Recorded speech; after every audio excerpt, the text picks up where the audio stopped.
ఈవేళ చాలా ఆనందంగా ఉంది. ఎందుకంటే ఒక ఊరు వెళ్ళాల్సొచ్చింది. ఆ ఊర్లో యాక్చువల్‌గా ఎన్నో సంవత్సరాల నుంచి బంగారపు షాపులున్నాయి. దాంట్లో ఒకతను షాప్ పెట్టుకునే ముందు మా దగ్గరకొచ్చి అదృష్టోత్తరం పెట్టుకున్నారు. ఆ ఊర్లో దాదాపు 70, 80 సంవత్సరాల నుంచి అంటే స్వాతంత్రానికంటే ముందు నుంచి ఉన్న షాపులు.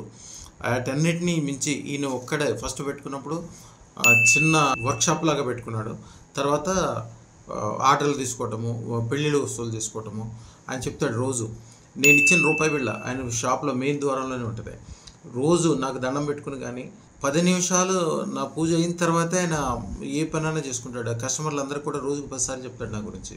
ఆయన షాపు ఇప్పుడు బెంగుళూరులోను, మెడ్రాస్‌లోను, వైజాగ్‌లో, జూబిలీస్‌లో కూడా పెడుతున్నాడు. అన్నీ 100 కోట్ల కంటే మించినయి. ఆయన కంటే ఎనకాల స్టార్ట్ అయినోళ్ళు ఎప్పటినుంచో తరతరాలుగా ఉన్నోళ్ళందరూ మామూలుగా ఉన్నారు. నేనొక్కడిని మాత్రం ఇంత గొప్పోడినయ్యాను స్వామి అని చెప్పి ఆయన ప్రత్యేకంగా పిలిచాడు. ఆయన ఇప్పుడు ఏదైతే పెట్టిపోతున్నాడో ఆ ఏరియాలో దానికి.